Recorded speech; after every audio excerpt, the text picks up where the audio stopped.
ఆరో అధ్యాయము 7వ వచనంలో పౌలు భక్తుడు గలతీలలో ఉన్న సంఘముల వారికి పత్రికను రాస్తూ ఆ సంఘములో ఉన్న వారిని హెచ్చరిస్తూ మోసపోకుడి, దేవుడు వెక్కిరింపబడడు. దేవుణ్ణి మీ క్రియల ద్వారా దేవునికి అవమానం తెద్దామనుకుంటున్నారేమో. మోసపోవద్దు. మీ వలన దేవుడు వెక్కిరింపబడడు. మనుష్యుడు ఏమి విత్తును ఆ పంటనే కోయును. ఏలయనగా తన శరీరాచరణ బట్టి విత్తువాడు తన శరీరము నుండి క్షయమను పంట కోయును. ఆత్మను బట్టి విత్తువాడు ఆత్మయను నిత్య జీవమును పంటను కోయును. ఇక్కడ ఈ సంఘముతో దేవుడు అపోస్తుడైన భక్తుడు పౌలు గారు మాట్లాడుతూ, మనుషుడట ఏమి విత్తుతాడో ఆ పంటను కోస్తాడు. ఒక చెడును విత్తావా, ఆ చెడు అనే పంటను కోస్తావు. ఒక మోసం అనే పంటను విత్తావా, అంటే నీ ఎదుటి వారిని నీవు మోసం చేసావా, నువ్వు అదే పంటను కోస్తావు ఒకనొక సమయానికి. తర్వాత నీవు నీ తోటివానికి ఏదైనా అవమానం కలుగజేసావా, అవమానం అనే పంటను నువ్వు కోస్తావు. కాబట్టి మనుష్యుడట ఏమి విత్తుతాడో అదే పంటను కోస్తాడు. అసలు మనిషి జీవితం ఎలా ఉందో యోబు భక్తుడు చెప్తున్నాడు. యోబు గ్రంథము 14వ అధ్యాయము 1వ వచనములో, స్త్రీ కనిన నరుడు కొద్ది దినముల వాడై మిక్కిలి బాధనొందును. పువ్వు వికసించినట్లు వాడు పెరిగి అంటే స్త్రీ కనిన నరుడు. మానవులందరూ కూడా ఎన్ని దినాలంట? స్త్రీ కడిన నరుడికి ఎన్ని దినాలు? దినాలు కొద్ది దినాలు. అదే మాటను యాకోబు భక్తుడు చెప్తున్నాడు. ఆవిరి వంటిది అంటాడు. చూడండి, యాకోబు భక్తుడు 4వ అధ్యాయము, యాకోబు పత్రిక 4వ అధ్యాయము 14వ వచనంలో, రేపేమి సంభవించునో మీకు తెలియదు, మీ జీవము ఏ పాటిది, మీరు కొంతసేపు కనబడి అంతలో మాయమైపోవు ఆవిరి అన్నాడు. మానవ జీవితాన్ని యాకోబు భక్తుడు పరిశుద్ధాత్మ ద్వారా మాట్లాడిన మాట ఏంటి? మానవ జీవితం ఎలాంటిదంట? ఆవిరి. మీరు అన్నం వండుతున్నప్పుడు, అన్నము పొంగొచ్చినప్పుడు, మూత తీసినప్పుడు మీకు ఆవిరి కనపడిద్దా లేదా? ఆవిరి కనపడిద్ది. ఈ ఆవిరి మీకేమైనా కనపడిద్దా? తర్వాత ఆ మూత తీసినప్పుడు అట్లా ఆవిరి కనపడిన తర్వాత మాయమైపోయింది. అలాగే మనిషి జీవితం అంట ఆవిరి వంటిది. ఇంకొక చోట అయితే మోషే చెప్తాడు, అల్పకాలము అంటాడు. ఏ కాలము మనిషిది? అల్పకాల పాపభోగము అనుభవించుట కంటే దేవుని గురించిన నింద గొప్ప భాగ్యమని ఎంచుకున్నాడు. అంటే మానవ జీవితము అల్పకాలము, ఆవిరి వంటిది, కొద్ది దినాలు కలిగిన వాడు. అంటే ఈ కొద్ది దినాలలోనే, ఈ ఆవిరి వంటి జీవితంలోనే, ఈ అల్పకాలంలోనే మనుషుడు ఏ పంటనైతే విత్తుతాడో అదే పంటను కోస్తాడు. నీవు సంతోషమనే పంటను కొయ్యాలనుకో, నువ్వు ఎదుటివానికి ఏం చేయాలి? మేలు చేయాలి. నువ్వు మేలను పంటను నువ్వు కొయ్యాలనుకున్నప్పుడు నీ తోటి వారికి నువ్వేం చేయాలి? మేలును చేయాలి. కాబట్టి ఇక్కడ ఒక వ్యక్తిని గురించి నేను చూపిస్తూ మాట్లాడుతాను. ఒక వ్యక్తి ఒక తండ్రిని మోసం చేశాడు. ఎవరిని మోసం చేశాడు అంటే ఇక్కడ మోసాన్ని విత్తాడు. ఒక కుమారుడు ఒక తండ్రిని మోసం చేశాడు. చూడండి, ఆదికాండము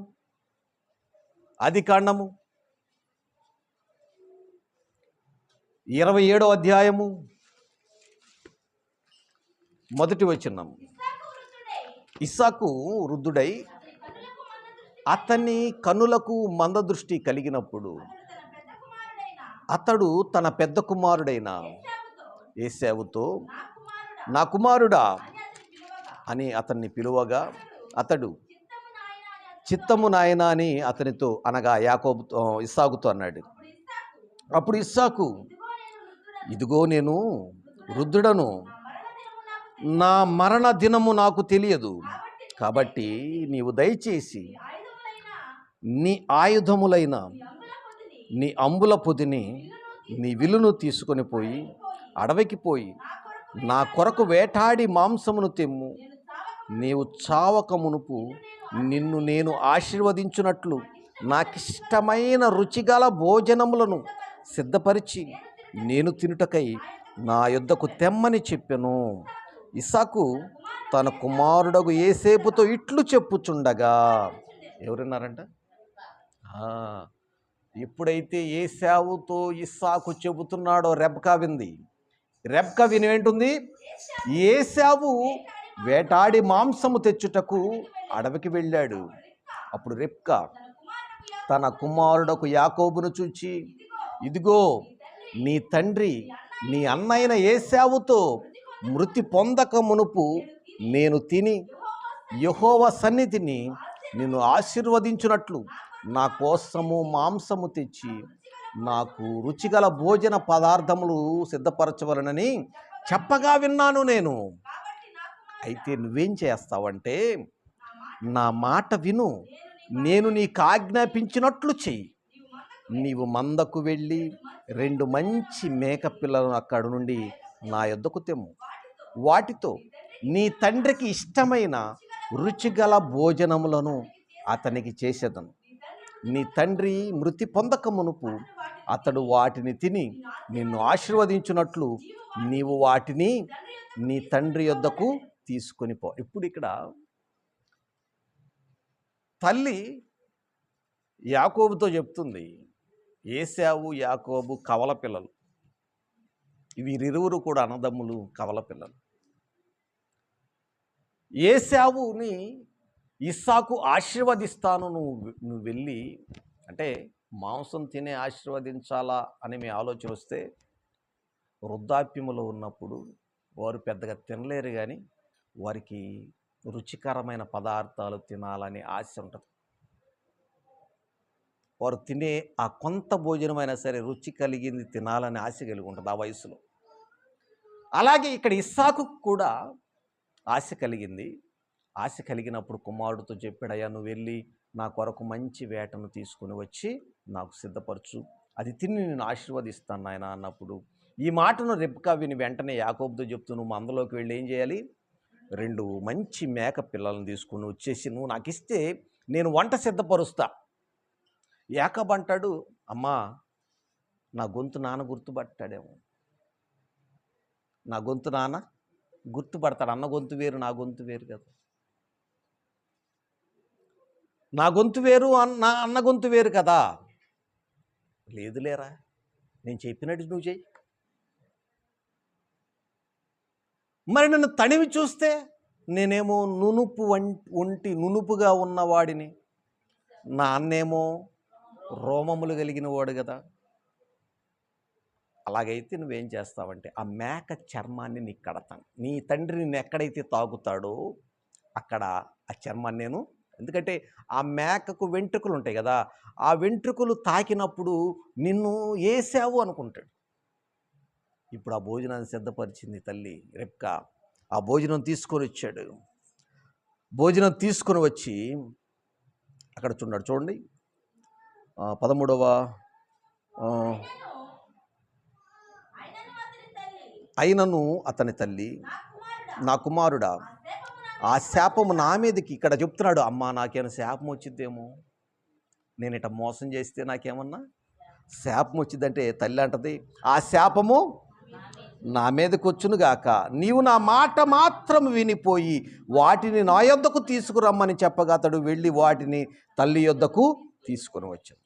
అతని తల్లి అతని తండ్రికి ఇష్టమైన రుచిగల భోజనములను సిద్ధపరిచెను.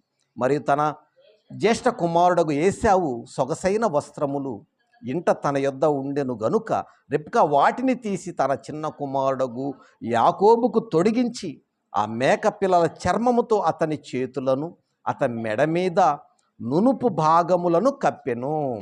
ఇప్పుడు ఇస్సాకు ఎక్కడెక్కడ తాగుతాడనుకుంది? మొదటిగా చేతుల మీద, మెడ మీద. ఈ తాగుతాడనుకొని ఈ మేక పిల్లల చర్మము యాకోబుకి ఏం చేసింది? అంటించేసేసింది, కట్టేసింది. ఇప్పుడు సిద్ధపరిచిన రుచికల భోజనములను రొట్టెలను తన కుమారుడగు యాకోబు చేతికి ఇయ్యగా అతడు తన తండ్రి యొద్దకు వచ్చి, నా తండ్రి అని పిలువగా అతడు, ఏమి నా కుమారుడా, నీవెవరవని అడిగాడు. అంటే ఇద్దరు కుమారులు ఎవరు నువ్వు అని అడుగుతున్నా. అంటే తండ్రికి దృష్టి మందగిచ్చేసింది. ఈ రోజులంటే కొద్దిగా చుక్కడాలు వస్తే, కళ్ళల్లో ఏదైనా ప్రాబ్లమ్స్ ఉంటే వెంటనే కళ్ళకి చికిత్స చేసి కళ్ళజోడు ఇవ్వటం, ఆ తర్వాత చిన్నగా కనపడేవి కళ్ళజోడు ఇవ్వకుండా పెద్దగా కనపడటం, చూపు కనపడటానికి అవకాశం ఉంది. ఆ దినాల్లో ఏమున్నాయి? ఏ లేవు కదా. అతడు వృద్ధుడైపోయాడు, అతని దృష్టి మందగిచ్చింది, పెద్దగా కనపడినట్టుగా ఉంది. ఇప్పుడు నా తండ్రి అని పిలవగా ఆయన అన్నాడు, చదువమ్మా. అతడు తన తండ్రి యొద్దకు వచ్చి నా తండ్రి అని పిలువగా అతడు, ఏమి నా కుమారుడా, నీవెవరివని అడిగాను. అందుకు యాకోబు, నేను ఏశావు అను నీ జ్యేష్ఠ కుమారుడను. ఏమాడుతున్నాడు ఇక్కడ? అబద్ధం ఆడుతున్నాడు కదా. నేను ఏశావు అను నీ జ్యేష్ఠ కుమారుడను. ఎవరిని మోసం చేస్తున్నాడు? తండ్రిని మోసం చేస్తున్నాడు. నీ జ్యేష్ఠ కుమారుడు, నీ పెద్ద కొడుకైన ఏశావుని నేను అంటున్నాడు. నీవు నాతో చెప్పిన ప్రకారము చేసి ఉన్నాను. నీవు నన్ను దీవించుటకై దయచేసి లేచి కూర్చుండి నేను వేటాడి తెచ్చిన దానిని తినమనెను. అప్పుడు ఇస్సాకు, నా కుమారుడా, ఇంత తొందరగా నువ్వు ఎట్లా వచ్చావు? అది నీకెట్లా దొరికినని అతడు అడుగగా అతడు, నీ దేవుడైన యెహోవా నా ఎదుటికి దానిని రప్పించుట చేతనే అని చెప్పాడు. ఇక్కడ మళ్ళీ అడుగుతాడు, దేవుడి మీద కూడా అబద్ధాలు చెప్పాడు. మొదట తండ్రిని మోసం చేస్తున్నాడు. ఏమని?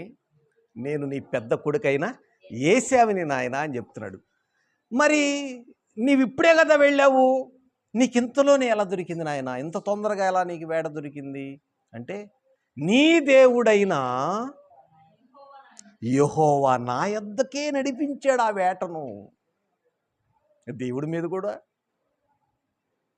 చూడండి, ఒక మోసం అనే విత్తనం అక్కడ విత్తబడుతుంది. తండ్రిని మోసం చేస్తున్నాడు, అన్నని కూడా మోసం చేస్తున్నాడు.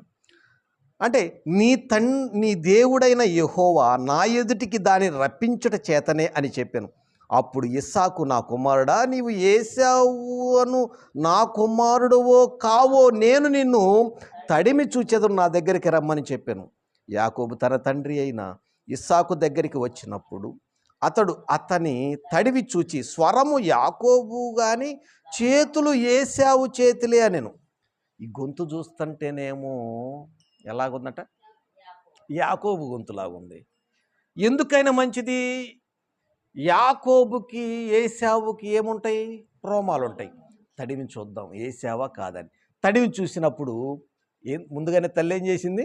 తడిమి చూస్తాడు కాబట్టి ఆ గొర్రె పిల్ల చర్మాలను వెంటనే తడిమి చూశాడు. గొంతేమో యాకోబులాగుంది, చేతులు ఏశావు చేతులే అనెను.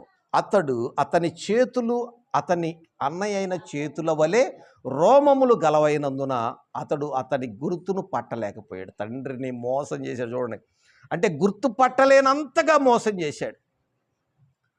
అతన్ని దీవించి, ఏశావు అను నా కుమారుడవు నీవేనా అని అడుగగా యాకోబు, నేనే. ఎన్నోసారి ఇది? మూడోసారి నేనే అని. అంతటా అతడు, నా యొద్దకు రమ్ము, నేను నిన్ను ఆశీర్వదించున్నట్లు నా కుమారుడు వేటాడి తెచ్చినది తిందున నేను. అతడు తెచ్చినప్పుడు అతడు తినెను, ద్రాక్షరసము తేగ అతడు త్రాగెను. ఆ తరువాత అతని తండ్రి అయిన ఇస్సాకు తన కుమారుడు దగ్గరకు వచ్చి తనను ముద్దు పెట్టుకొని అతనితో చెప్పాను. అతడు దగ్గరికి వచ్చి అతని ముద్దు పెట్టుకొనెను. అప్పుడు అతని వస్త్రములు వాసన చూచి అతనిని దీవించి ఇట్లనెను. చూడండి, ఇస్సాకు ఇక్కడ మొదటిగా గొంతు గమనించాడు. తనకి దృష్టి మందగిచ్చినా కానీ ఫస్ట్ ఏం చేశాడు? స్వరాన్ని విన్నాడు. స్వరం వింటేనేమో యాకోబులాగుంది. ఎందుకైనా మంచిది తడిమి చూద్దాం, ఏశావుకి రోమాలు కలిగి ఉంటాడు కదా అని తడిని చూశాడు. రోమాలు ఏశావులాగే ఉన్నాయి. ఇంకా మరలా అనుమానం వచ్చి ఏం చేశాడు? ఇప్పుడు తల్లి ఏం చేసింది? ఏశావు వస్త్రాలు తీసి యాకోబుకు తొడిగించింది. ఇప్పుడు తండ్రి ఏం చేస్తున్నాడంటే ఆ వస్త్రాలను వాసన చూస్తున్నాడు. తండ్రి ఏం చేస్తున్నాడు? ఆ వస్త్రాలను ఏశావా యాకోబా అని వాసన చూస్తున్నప్పుడు ఏం జరిగింది? అతడు దగ్గరకు వచ్చి అతన్ని ముద్దు పెట్టుకునేటప్పుడు అతని వస్త్రములు వాసన చూచి అతన్ని దీవించిట్లను. ఇక దీవించటం మొదలుపెట్టాడు. ఇక దీవించిన తరువాత ఏశావు రానే వచ్చాడు. ఏశావు వచ్చాడు. చూడండి అక్కడ 32వ వచనం. అతని తండ్రి అయిన ఇస్సాకు నీవెవరివని అడిగాడు. అతడు నేను నీ కుమారుడను ఏశావునని నీ జ్యేష్ఠ కుమారుడనగా ఇస్సాకు మిక్కటముగా గడగడ వణుకుచు, అట్లయితే వేటాడి భోజనము నా యొద్దకు తెచ్చిన వారెవరు? నీవు రాకమునుపు నేను వాటన్నిటిని తిని అతను నిజముగా దీవించి తిని అతడు దీవింపబడిన వాడాయను. ఏశావు తన తండ్రి మాటలు వినినప్పుడు దుఃఖాకాంతుడై పెద్ద కేక వేసి, ఓ నా తండ్రి, నన్ను దీవించుమని తన తండ్రితో చెప్పాను. అతడు నీ సహోదరుడు కపటోపాయముతో వచ్చి నీకు రావలసిన దీవెనలు పొందిననగా ఏశావు యాకోబను పేరు అతనికి సరిగా చెల్లినది. ఎలా వచ్చి మోసం చేశాడంట? కపటోపాయముగా. గొంతు గుర్తుపట్టాడు యాకోబు అనుకున్నాడు. కానీ తడిమి చూస్తే ఏశావు లాగున్నాయి. తర్వాత వస్త్రాలు కూడా వాసన చూశాడు. దీవించే ముందు చూడండి ఎన్ని చెకింగ్ చేశాడు. ఎక్కడ కూడా తండ్రికి అనుమానము లేకుండా తండ్రిని మోసం చేశాడు కపటోపాయముగా. దీంట్లో ఎక్కువ తప్పు ఎవరిదో తెలుసా? ఈ మోసం చేయటానికి ఎక్కువ తప్పు ఎవరికుందో తెలుసా? రెబ్కాది. అమ్మా, తండ్రి శాపము నా మీదకి వచ్చిందేమో అంటే, ఆ శాపం వస్తే నా మీదకే వచ్చింది, ఆశీర్వాదం మాత్రం నీకే రావాలి. అంటే తల్లికి 2 కుమారులు, కానీ యాకోబు మీద ఎక్కువ ప్రేమ ఉండటం వలన ప్రేమ మోసాన్ని విత్తేటట్లు చేసింది. తండ్రిని మోసం చేశాడు, దేవుని మీద చెప్పి దేవుని మోసం చేశాడు, తర్వాత అన్నను కూడా మోసం చేశాడు. మోసం అనే పంటను విత్తాడు. విత్తిన పంటను కొయ్యాలా వద్దా? కొయ్యాలి. కొంతకాలం గడిచిపోయింది. తన తల్లి దగ్గర నుంచి వెళ్ళిపోయాడు. తన మామ లాభాను దగ్గరికి చేరాడు. మామ మోసం చేయటం మొదలుపెట్టాడు. ఇష్టపడింది ఒక ఆమెనైతే సంప్రదాయం అని చెప్పి ముసిగేసి ఇంకొక ఆమెను పెళ్లి చేసేసారు. అక్కడ ఒకసారి మోసపోయాడు.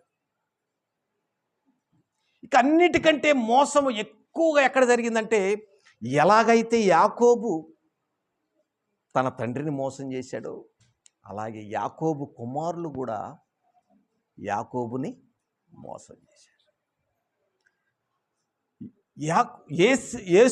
యోసేపు తనకి చాలా ప్రియమైన కుమారుడు, రాహేలుకు పుట్టిన మొదటి సంతానం. రాహేలుకి పుట్టిన మొదటి సంతానము ఈ యోసేపు. ఈయన ఏశావు, ఆయన యోసేపు. యోసేపు ఆయన మొదటి కుమారుడు యోసేపు అయితే రెండవ కుమారుడు బెన్యామీను. యోసేపు అంటే తండ్రికి ఎనలేని ప్రేమ. ఈ యోసేపుకి ఎప్పుడు కూడా కలలు కనేవాడు, జరగబోయేదాన్ని ముందుగానే కలల రూపంలో కనేవాడు, కలను వివరించగలిగేవాడు. తన అన్నలకు చెప్పాడు, అన్నా నాకు ఇట్లాంటి కల వచ్చిందంటే, అంటరా మేము మీ నీ ముందు సాష్టాంగపడాలా అని అతని మీద ఒక పగ పెంచుకున్నారు.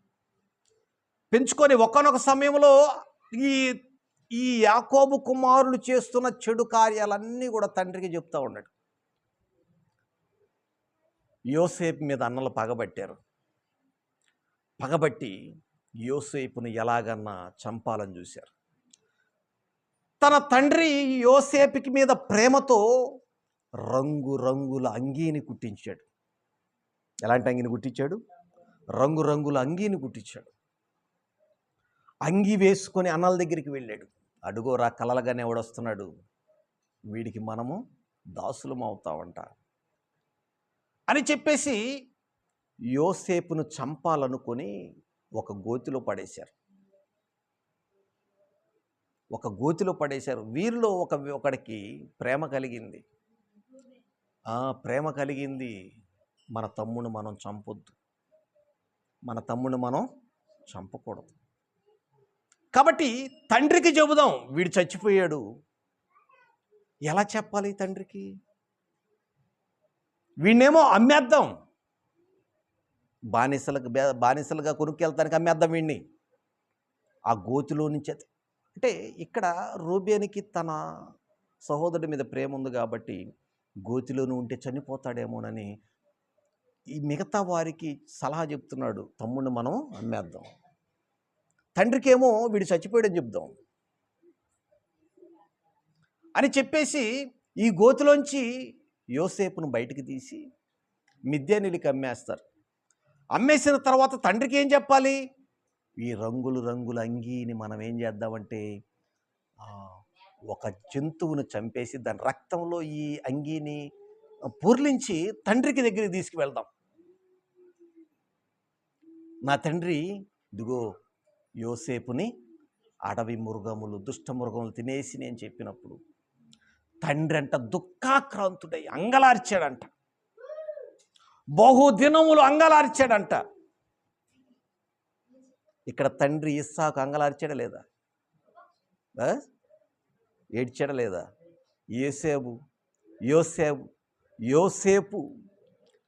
యోసేపును గురించి తండ్రి అయిన యాకోబు అంగలార్చినట్టే అంతకుముందు మోసము చేసిన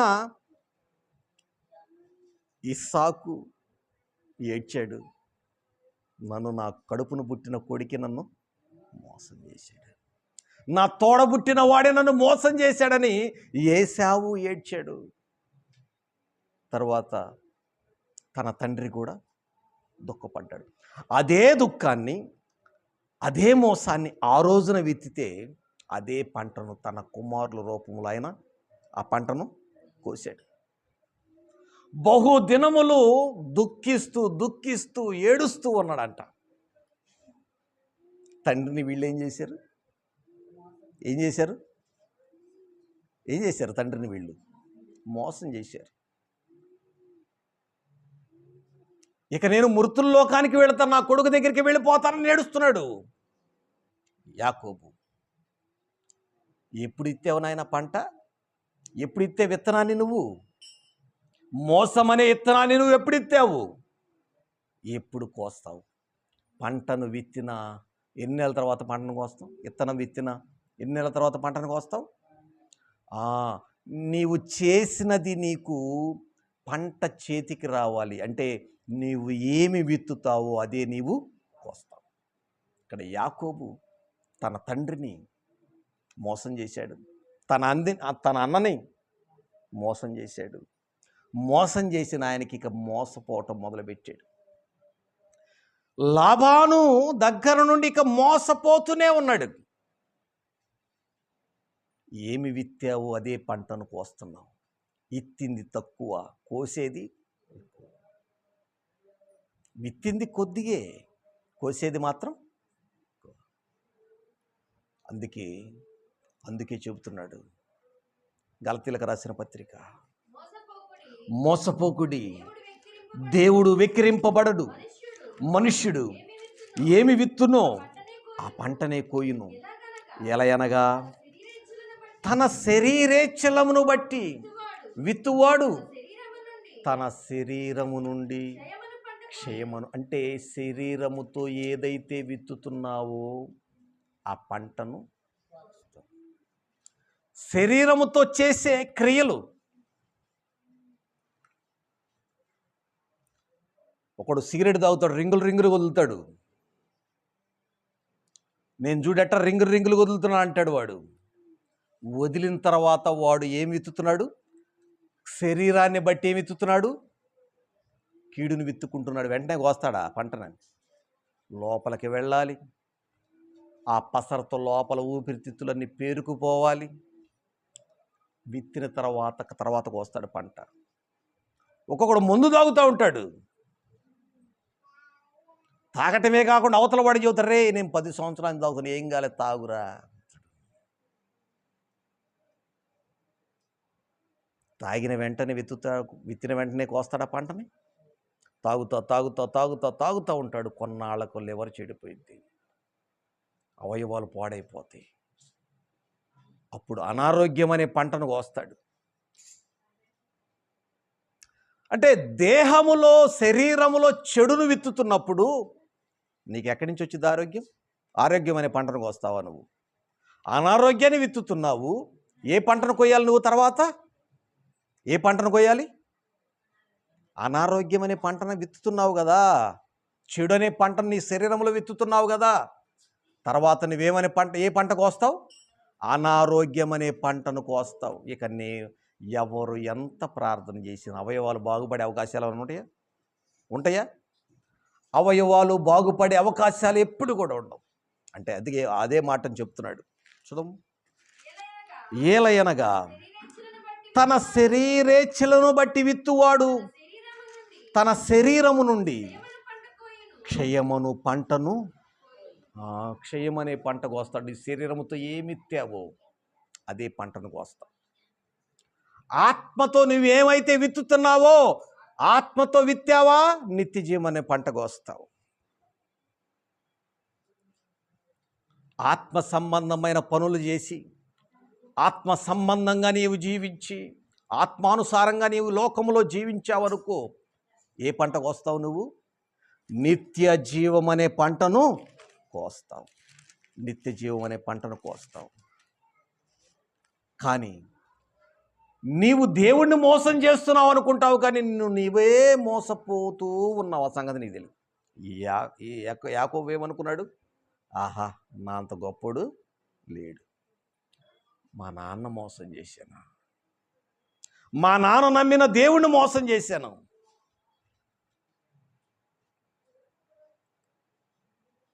ఏమని చెప్పుకున్నాడు దేవుడు? ఆయన నేను అబ్రహాము దేవుడును, ఇస్సాకు దేవుడు అని చెప్పుకున్నాడు కదా. ఎలాగైతే ఆయన చెప్పుకున్నాడు, ఆయన్నే మోసం చేస్తున్నాడు. నీ దేవుడైన యెహోవా దాన్ని నా ఎద్దుకి నడిపించేశాడు నీ కోసం. అందుకే నాకు వెంటనే దొరికింది. మోసం చేస్తున్నాడు, మోసం అనే పంటను విత్తుతున్నాడు. విత్తాడు, పంట కాలం వచ్చేసింది, విత్తనం మొక్క అయింది, మొక్క కాస్త మొగ్గయి, పువ్వులు పూసి, కాయలు పడి, ఇక పంట చేతికి వచ్చేసింది. కోయటం మొదలుపెట్టాడు.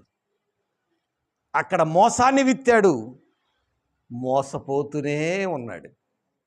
ఎక్కడైనా యాకోబు జీవితంలో ఆనందం ఉందా?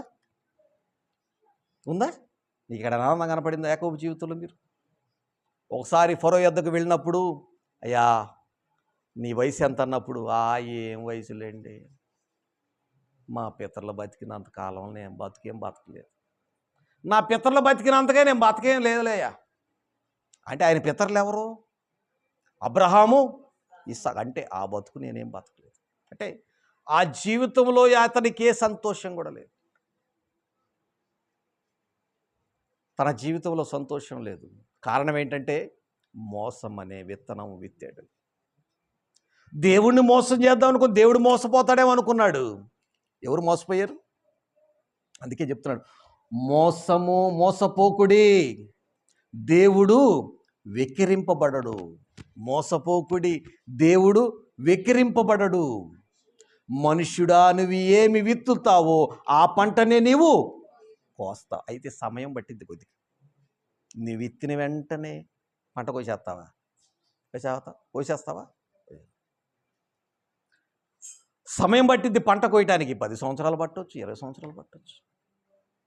అంటే విత్తిన పంటను కంపల్సరీగా నువ్వు కోయాల్సిందే. నీవు మాత్రం నీ ఎదుటోడికి నువ్వు కీడు చేయాలి. నీ జీవితంలో ఎప్పుడు కూడా ఏముండాలనుకుంటావు? నువ్వు ఏముండాలనుకుంటావు? సంతోషం ఉండాలనుకుంటావు. నీ ఎదుటి వారికి ఏమో నువ్వు కేడి చేయాలని చేస్తావు. చేసిన తర్వాత నీ జీవితంలో ఏం కావాలనుకుంటావు? నేను సంతోషముగా ఉన్నాను. ఎలా ఉంటావు నువ్వు? నువ్వు విత్తింది ఏంటి? నువ్వు కీడనే విత్తనం విత్తావు కదా, పంట కొయ్యాలా లేదా? ఎలా ఉంటుంది నీ జీవితంలో సంతోషం? కాబట్టి నీవు మేలు అనే విత్తనం విత్తటం మొదలుపెట్టావనుకో, మేలు అనే విత్తటం మొదలుపెట్టావనుకో, మేలు అనే పంటను కోస్తావు. నీ తోటి వారిని ఆశీర్వదిస్తూ ఆశీర్వాదం అనే విత్తనం విత్తావనుకో, నీవు కూడా ఆశీర్వదించబడుతూ ఉంటావు. నీవు శపిచ్చే విత్తనం విత్తావనుకో, నీవు కూడా అదే శాపానికి గురైపోతా ఉంటావు. అంటే నీవు ఏది విత్తుతావో ఆ పంటనే కోస్తావు. అందుకే ఏలయనగా తన శరీరేచ్ఛలను బట్టి విత్తువాడు తన శరీరము నుండి క్షయమను పంటను కోయును. ఆత్మను బట్టి విత్తువాడు ఆత్మ నుండి నిత్య జీవమను పంటను కోయును. మనము మేలు చేయుటయందు విసుగకయుందుము. మనము అలయక మేలు చేసితిమేని తగిన కాలమందు పంటను. ఏం చెప్తున్నాడు భక్తుడు? ఏం చెప్తున్నాడు? మనము మేలు చేయుటయందు విసుగకూడదంట. మన పనేంటి? విసుగకూడదు. మేలు చేయాలంటే విసుక్కోకూడదు. అంటే విసుగక మనం ఏం చేయాలంట? మేలు చేయాలి. అలయక మేలు చేసితివేని తగిన కాలమందు పంటను కోస్తావు. ఏ పంటను కోస్తావు నువ్వు? మేలు. ఎందుకంటే నువ్వు మేలు చేసావు కదా, విసుగక నువ్వు మేలు చేసావు కదా నీ తోటి వారికి. కాబట్టి ఏ పంటను కోస్తావు నువ్వు? మేలు అనే పంటను కోస్తావు. కాబట్టి మనము సమయము దొరికిన కొలది అందరి ఎడలను, విశేషముగా విశ్వాస గృహములకు చేరిన వారి ఎడలను మేలు చేయుదుము. మేలు. దేవుని పిల్లలుగా, దేవుని చేత ఆశీర్వదించబడిన వారిగా, దేవుని చేత పిలువబడిన వారిగా నీ పని నా పని ఏంటో తెలుసా? మేలు చేయాలి. నీ చేత కాలేదనుకో మేలు చేయటం, కాముగుండు. ఎవరైనా మేలు చేసేవాడిని కూడా ఎడగొట్టద్దు. మేలు చేయటం నీ చేత కాలేదు, చేయలేకపోయావు, కానీ చెడగొట్టకూడదు. మేలు చేసే విషయంలో ఎన్నడూ కూడా విసుగకూడదు అని చెప్తున్న భక్తుడు. అంటే మేలు అనే పంటను నువ్వు విత్తావనుకో, ఏం కోస్తావు నువ్వు? మేలు అనే పంటను కోస్తావు. సంతోషాన్ని నువ్వు విత్తావనుకో, సంతోషం అనే పంటను నువ్వు కోస్తావు. నువ్వు విత్తిందే కదా నువ్వు కోస్తావు. నీవు వరి వేసి మిరప కోస్తావా? కొయ్యవు. లేదు, నువ్వు మినుమేసి వడ్లు కోస్తావా? అంటే నువ్వేది ఇత్తావో, నువ్వేదైతే చేస్తున్నావో అదే నీ మీదకి వచ్చేస్తుంది. అది మేలైనా సరే, కీడైనా సరే. అందుకే పౌలు భక్తుడు చెప్తున్నాడు, మేలు చేయుట విషయంలో అలవకూడదంట, విసుగకూడదంట. విసుగక ఏం చేయాలంట? మేలు చేయాలి. మనము అలయక మేలు చేసితిమేని తగిన కాలమందు. అలా అలయక మేలు చేశామనుకో, తగిన కాలం, ఒక కాలం వస్తుంది, ఆ కాలమందు పంటను కోస్తావు. ఏ పంటను కోస్తావు? మేలు అనే పంటను కోస్తావు. నీకు జీవితంలో మేలు నీకు రావాలని నువ్వు అనుకుంటే మొదటిగా నువ్వేమెత్తాలి? ఏమెత్తాలి? మేలు అనే పంటను విత్తాలి. నీ తోటి వారికి మేలు చేయాలి. నీ తోటి వారికి మేలు చేయాలి. అప్పుడు నీకు ఇంకొకరి చేత ఏం చేయబడుతుంది? మేలు చేయబడుతుంది. అంటే నువ్వు విత్తిందే నీకు వస్తుంది. ఈ ఎదుటివాడిని మోసం చేస్తే ఇక్కడ యాకోబు విషయంలో ఏం జరిగింది? గొప్పోడిని అనుకున్నాడు. ఆహా, ఆశీర్వాదాలు మొత్తం ముందేసుకున్నాను అనుకున్నాడు. తండ్రిని మోసం చేసి గొప్పోడు అనుకున్నాడు. అన్న మోసం చేసి గొప్పోడు అనుకున్నాడు. తండ్రి నమ్మిన దేవుని మోసం చేసి గొప్పోడు అనుకున్నాడు. అనుకున్నాడు, మోసపోయాను. తన కుమారులు ఈయన ఎలాగైతే మోసం చేశాడో తన కడుపును పుట్టిన కుమారులు అతన్ని మోసం చేయటం మొదలుపెట్టారు. అందుకే దేవుడు వెక్కిరించబడ్డావు. మన క్రియలను బట్టి దేవుడు వెక్కిరించబడ్డావు. మోసపోయేది ఎవడో తెలుసా? నీవు విత్తిన నీవే మోసపోతావు. విత్తిన నీవే మోసపోతావు అని చెప్తున్నాడు. ఒకసారి ఒకానొక సమయంలో మోషే విశ్వాసం అనే పంటను విత్తాడు. విశ్వాసం అనే పంటను విత్తాడు. ఎబ్రీయులకు రాసిన పత్రిక 11వ అధ్యాయము 24వ వచనము. ఎబ్రీయులకు రాసిన పత్రిక 11వ అధ్యాయం 24వ వచనము. మోషే పెద్దవాడైనప్పుడు విశ్వాసము, ఇక్కడ దేన్ని విత్తుతున్నాడు? ఆయన విశ్వాసాన్ని విత్తుతున్నాడు. విశ్వాసమును బట్టి ఐగుప్తు ధనము కంటే క్రీస్తు విషయమైన నింద గొప్ప భాగ్యమని ఎంచుకొని అల్పకాల పాప భోగము ఏమనిపించకూడదు అనుకున్నాడు? అల్పకాల పాప భోగము అనుభవించుట కంటే దేవుని ప్రజలతో శ్రమ అనుభవించుట మేలని యోచించి ఫరో కుమార్తెకు కుమారుడని అనిపించుకున్నటకు ఒప్పుకోలేదు. ఇప్పుడు ఫరో కుమార్తె పెంచుకుంది కదా. మోషేని ఎవరు పెంచుకున్నారు? ఫరో కుమార్తె పెంచుకుంది. అతనికి ఒక ఆఫర్ వచ్చేసింది మోషేకి. 40 సంవత్సరాల వయసు, మంచి బలం కలిగిన వాడు, ఒక్క దెబ్బతో మనిషిని చంపగలిగిన వాడు. చంపేశాడు కదా, ఒక వ్యక్తిని కొట్టి చంపేశాడు. మంచి బలం కలిగిన వాడు, యుద్ధ నైపుణ్యం కలిగిన వాడు, మాటలో మాటకారి, విద్య కలిగిన వాడు, అన్నిటిలో కూడా గొప్పవాడిగా పెరిగాడు మోషే. ఇప్పుడు రాజు ఎదుటికి తీసుకొని వచ్చేసాడు. తన తల్లి, పెంచిన తల్లి చెప్తుంది, అయ్యా నీవు గనక రాజు ముందు, ఫరో ముందు మా తల్లి ఈమె నన్ను గనక ఒప్పుకున్నావా, అదిగో నా తండ్రి కూర్చున్న సింహాసనం నీదైద్ది, నా తండ్రి చేతిలో ఉన్న రాజదండం నీదవుతుంది. ఇక నువ్వు ఐగుప్తు దేశాన్ని మొత్తం పరిపాలించవచ్చు. ఈ ఆఫర్ నీకు నాకు ఇస్తే వదులుకుంటావా? ఈ ఆఫర్ నీకు నాకు ఇస్తే వదులుకుంటావా? ఆ దేవుళ్ళు అడిగేవాళ్ళు ఎంత గొప్ప అదృష్టం వస్తుంటే దేవుడు ఎందుకు మనకి? అసలు ఆయన ఉన్నాడో లేడు, నలుగురు పోతున్నారు, వాళ్ళతో పాటు మనం కూడా పోతున్నాం. ఒక దేశాన్ని పరిపాలించే అవకాశము మోషేకు వస్తే ఏం చేశాడు తెలుసా? నీ సింహాసనం నాకు వద్దు. విశ్వాసమును బట్టి ఐగుప్తి ధనము కంటే, ఆ ధనాన్ని అనుభవించుట కంటే అల్పకాల పాపభోగం అన్నాడు. ధనాన్ని ఏమన్నాడు? అల్పకాల పాపభోగం అనుభవించుట కంటే క్రీస్తును గురించిన నింద గొప్ప భాగ్యం అనుకు. అంత గొప్పోడు అంత గొప్పగా ఆలోచిస్తే నీవు నేను ఎంత గొప్పగా ఆలోచించాలి. తన ఎదుట ధనం ఉంది, తన ఎదుట అధికారం ఉంది, ఇష్టపడలా. ఒక్క మాట చెప్పు నాయన, నా తల్లి అని చెప్పును ఒక్క మాట, నా తండ్రి ఆ సింహాసనాన్ని ఇచ్చేస్తాడు, ఆ రాజదండం నీ చేతికి వచ్చేస్తుంది. నువ్వు ఈ ధనమంతా కూడా పరిపాలించవచ్చు, ఈ ఐగుప్తు దేశం అంతా పరిపాలించవచ్చు, ధనమంతా నీ పాదాల దగ్గర ఉంటుంది అనుకున్నాడు. అందే లేదు, ఈ అల్పకాల పాపభోగం నాకు వద్దు, ఈ అల్పకాల పాపభోగం నాకు వద్దు. నేను క్రీస్తును గురించి నింద నాకు గొప్ప భాగ్యం. అది నేను క్రీస్తును ప్రకటించుట్లో, క్రీస్తు కొరకు పని చేయట్లో ఈ బాధ కానీ, కష్టం కానీ, అవమానం కానీ నాకు గొప్ప భాగ్యం. అని ఆలోచించుకొని దేవుని ప్రజలతో ఏం చేశాడు చూడండి. ఎలయనగా అతి ప్రతిఫలముగా కలగబోవు బహుమానమందు దృష్టి ఉంచాడు. ఆయన దృష్టి ఉంచాడంటే మరి నీకు నాకుందా? కలగబోవు బహుమానము. ఇప్పుడు ఆత్మను విత్తువాడు, ఆత్మ ద్వారా విత్తువాడు ఏ పంటను కోస్తాడంట? నిత్య జీవం అనే పంటను కోస్తాడన్నాడు కదా. ఇప్పుడు ఇతనికి నిత్య జీవం అనే పంట కోసే నమ్మకం ఒకటి ఉంది ఈయనకి. నేను గనక దేవుని కొరకు బ్రతికాననుకో, ఆత్మానుసారంగా జీవించానుకో, ఈ లోకంలో నేను నిత్య జీవం అనే పంటను కోస్తానని నమ్మాడు. అతనికి ఏ ఆధారాలు లేవు కదా, నమ్మాడు. విశ్వాసమును బట్టి విత్తింది ఏంటో తెలుసా? విశ్వాసం.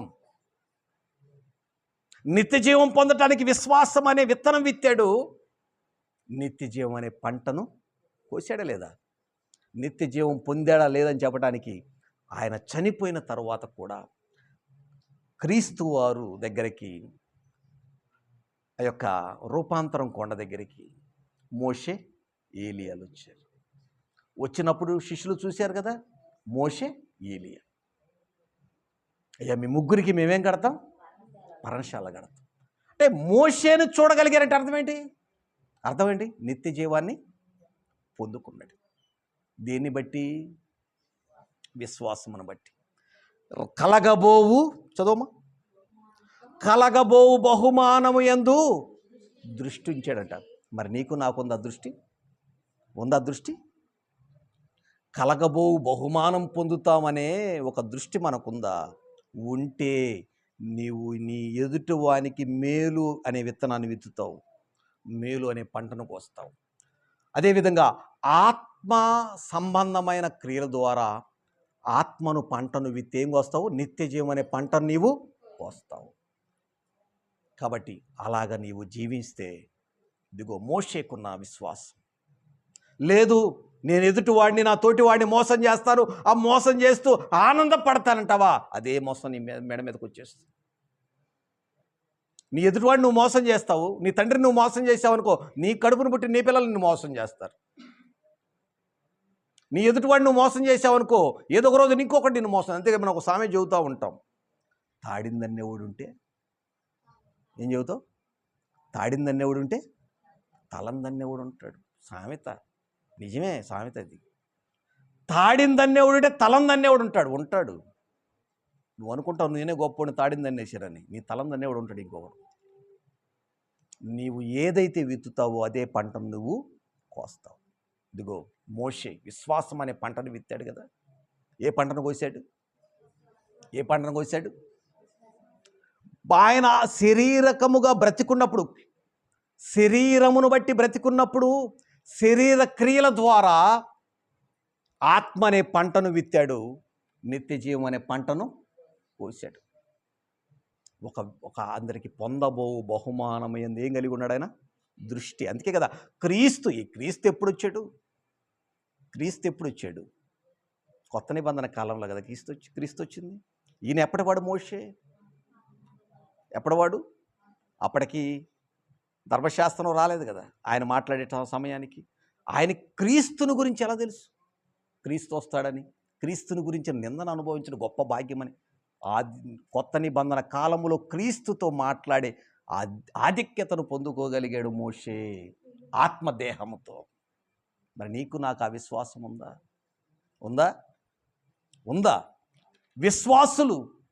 విశ్వాసం అనే పంటను విత్తారు. మీరు ఎబ్రీ పత్రిక 11 మొత్తం చదవండి ఇంటికి వెళ్ళి.